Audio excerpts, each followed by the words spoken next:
natureza exuberante, sol o ano inteiro e muita terra para plantar, Roraima, no ponto mais ao norte do Brasil, desponta como um grande potencial para o agronegócio. Grãos, frutas, pecuária e florestas alavancam a economia e atraem novos investidores. Na cultura de grãos, destaque para a soja, que ocupa uma área de 80 mil hectares no estado. A produção chega a 30 mil toneladas, com um detalhe: aqui se produz na entre-safra dos grandes estados produtores. O plantio em Roraima acontece entre abril e maio e a colheita em setembro, quando a oferta diminui no mercado, favorecendo o preço.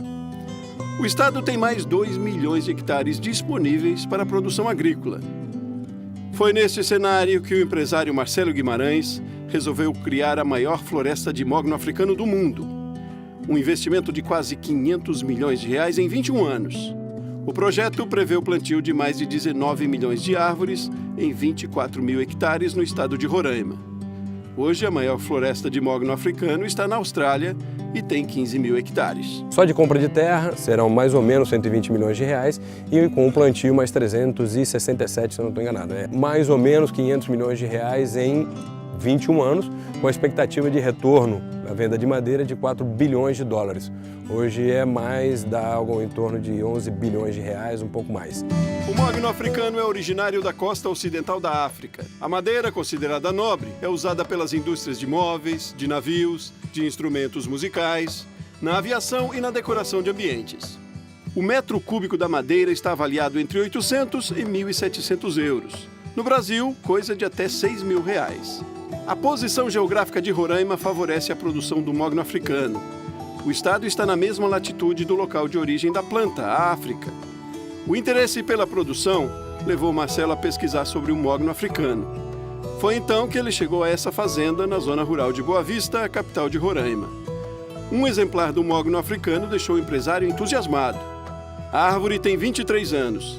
Foi plantada para fazer sombra na produção de bananas. Essa foi a referência, de que o mogno podia e dar certo em Roraima. Essa árvore aí, ela tem 6 metros de madeira in natura, no pé. Cortado, você está falando de 4,90 centímetros de madeira. A 800 euros o metro, a gente está falando de uma árvore de 17 mil reais.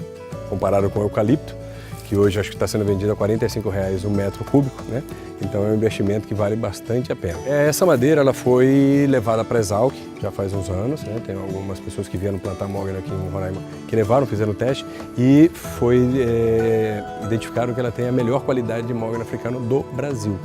O Marcelo é da área de informática, cria programas de computadores junto com o irmão Eduardo.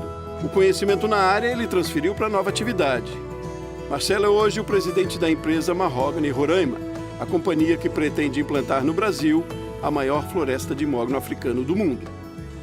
É uma startup, uma startup com pouco tempo, onde nós desenvolvemos todo o sistema administrativo, então todo o controle da nossa empresa é feito através do sistema, tablet, celular, a gente tem tudo controlado, todas as atividades, a gente sabe quem está fazendo o quê, aonde, quando e quanto custa. A gente está trabalhando num novo projeto, eu e meu irmão a gente está na tecnologia a vida toda.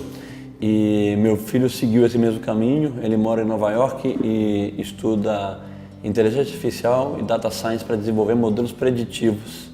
Então o Nicolas Guimarães, que está envolvido nesse projeto também, ele está desenvolvendo todo o modelo preditivo para reconhecimento do mogno. Eventualmente, a seguida da predição, vem o desenvolvimento de modelo preditivo para identificação de pragas, doenças. Tecnologia, pesquisa e parcerias formam o tripé para a sustentação do projeto de floresta de mogno africano em Roraima.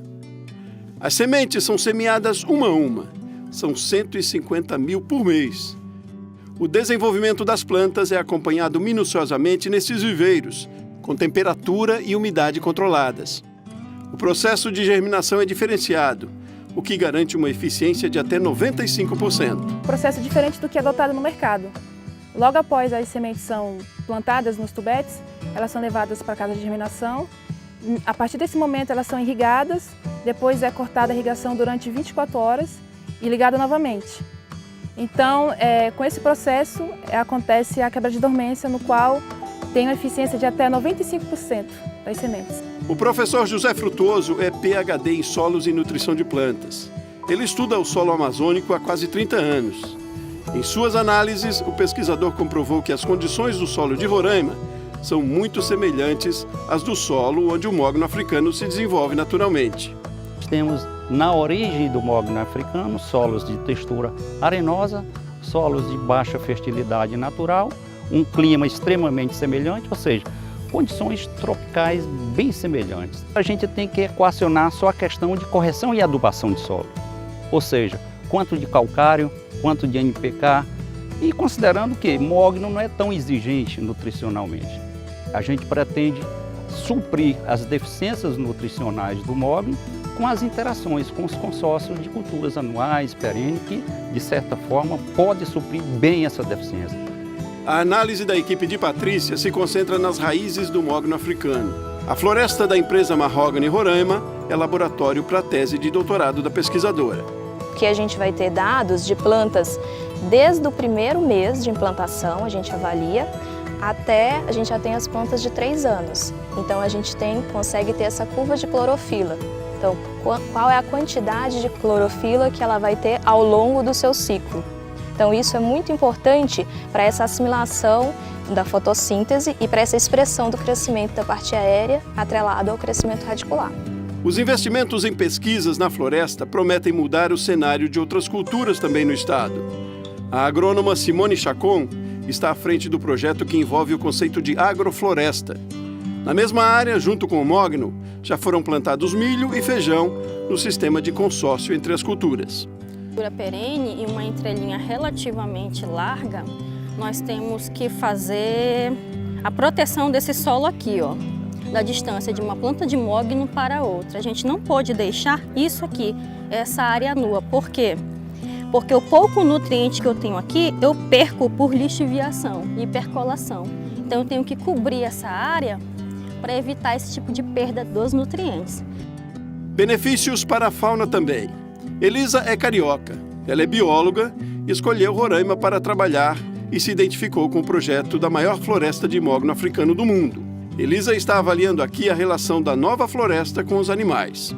Cada vez mais eles se aproximarão e utilizarão a agrofloresta como ambiente natural deles. É benéfico para os animais, a agrofloresta, e é benéfico para a agrofloresta ter animais silvestres frequentando. Dia de plantio na Fazenda Recreio. Em 7 horas, esse pessoal consegue cobrir 36 hectares com as mudas de mogno africano. No início, o mesmo trabalho levava 3 dias. O uso da tecnologia faz a diferença. O equipamento acoplado ao trator é uma adaptação feita por Marcelo. Imprime agilidade e reduz perdas no plantio. A verdade que mudou aqui é que a gente leva as mudas para o campo dentro do tubete, elas são desentubetadas na carroça em movimento e os plantadores acompanham a carroça, né, e vai se dando o plantio. Hoje, cada plantador planta aproximadamente 3.500 mudas por dia, com a perda de 0,00001%. Então, em 10 mil árvores não morre uma. No início do nosso projeto, a gente plantou 3.700 mudas em 3 meses. Hoje o desafio é conseguirmos plantar pelo menos 2.000 hectares por ano, chegando a 833 mil árvores, né, até chegar ao objetivo da empresa, que são 24 mil hectares. A floresta da Fazenda Recreio ocupa uma área de 585 hectares e não para de crescer, graças às parcerias com investidores e donos de terras da região. 50 mil hectares estão sendo negociados para novos plantios. Então a gente criou a parceria agrícola, que é um sistema onde você trabalha com o dono da terra, você passa 20% da madeira para o dono da terra e aí você não precisa comprar terra. Dessa maneira você consegue fazer o negócio girar muito mais fácil, porque é bom para o dono da terra. Você está falando aí, por exemplo, numa propriedade de 1.000 hectares, né, com 1.000 hectares de mogno plantado, tem um retorno de quase 140 milhões de reais para o dono da terra. E nós já fomos procurados por investidores da Espanha, por exemplo, que eles estão procurando terra para comprar, para a gente plantar mogno. Tem investidores do Brasil com a mesma coisa. Fomos procurados por Israel para plantar cacau dentro do mogno, eles também comprando a terra. Produtores de resina, o maior produtor de mogno africano do mundo também está conversando com a gente, que fica na Austrália. Ele se interessou pelo assunto que é a Amazônia, né? Floresta, plantar floresta na Amazônia, você de certa forma está preservando a floresta, você está evitando que se cortem árvores. Guatemala, Costa Rica, Honduras, Equador, Peru e República Dominicana são os principais produtores de mogno africano. O mogno brasileiro tem corte e exploração proibidos por lei federal. No Brasil, o mogno africano é plantado no Pará, em Minas Gerais, Bahia, Espírito Santo, Mato Grosso e Goiás, além de Roraima. O estado que fica acima da linha do Equador tem posição e logística privilegiadas. Roraima possui quase 2.000 quilômetros de fronteira. Ao norte a Venezuela, ao nordeste a Guiana Inglesa, o que facilita o escoamento para exportação. O porto de Georgetown, na capital da Guiana, fica a 600 quilômetros de Boa Vista e está a um dia de navegação do Canal do Panamá. Local por onde, num tempo não muito distante, aquela sementinha que foi plantada agora vai ser transportada, já transformada num belo, gigante e lucrativo negócio para o Brasil.